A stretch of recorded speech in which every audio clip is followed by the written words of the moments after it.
Welcome to The Explainer. Today, we're talking about something super important, money.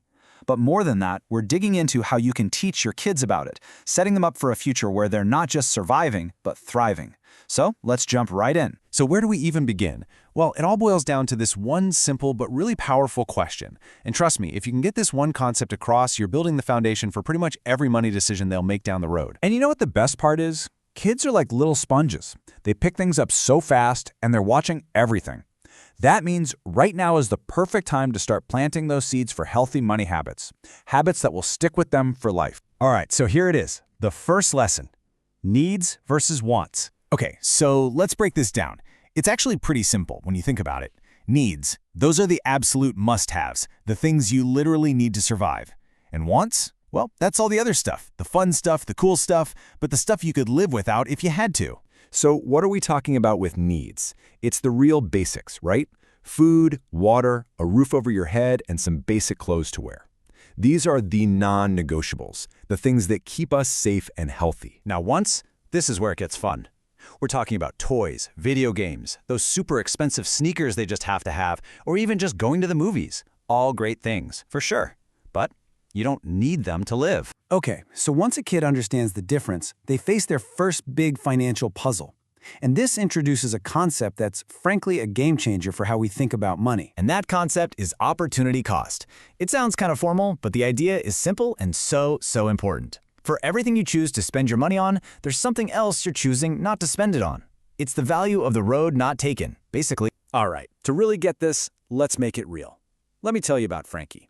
Frankie has her eye on a prize, a shiny new pair of rollerblades, a total classic want. And she's earned it too. We're talking $65 saved up from mowing lawns, selling lemonade, and she even got a little cash from her grandma for her birthday. The money is there, ready to go. But here's where it gets tricky. The rollerblades she wants, they're on a massive one-day-only sale. Perfect. But on that very same day, her friends all text her, "Hey, want to go to the movies?" So this is it.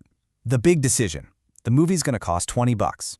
If she buys the rollerblades for $65, she's got no money left for the movie, but if she goes to the movie, she misses that killer sale, and the blades will be too expensive tomorrow. So, what does she do? What's she giving up in either choice? That's opportunity cost in a nutshell. Frankie's situation is the perfect example, right? So how do we as parents take these ideas and bake them into everyday life at home? Well, here's a really simple 3-step plan you can use. First, think about giving a regular allowance. Second, make time to chat about their money, maybe once a week. And third, help them set a goal to save up for something they really want, just like Frankie did. And this is so key. Remember that they are watching you. This quote says it all, really. They see how you handle money, they hear how you talk about it. Your behavior is probably the biggest lesson they'll ever get. You're the role model. Okay, so we've got the home base covered. Now let's talk about taking these lessons out into the real world. Because believe it or not, the world is just one big financial classroom. Think about your next grocery store run. It's actually the perfect training ground. Get them involved. Have them make the list with you. In the aisle, ask them, hey, which one of these is a better deal? You can even have them keep a running total. It's a fantastic, low-stakes way to make budgeting a real thing. And then there's the mall. That's like the next level up. This is where you can teach slightly more advanced stuff, like the magic of waiting for a sale, or the difference between swiping a plastic card versus handing over actual cash. It makes them pause and think before they buy. And eventually, you can even think about opening a kid-friendly bank account. This can be a total game changer because it's the perfect way to introduce the concept of interest. You know that kind of magical idea that their money can make more money all by itself just by sitting there? So, let's bring this all home. What's the big takeaway here? What's your first step? I think this quote says it best. Look, you do not have to be a Wall Street wizard to teach your kids this stuff. Not at all. The most important thing is just to start talking about it. Be open, be honest, and it's okay to learn right along with them. And that really leaves us with one final question for you.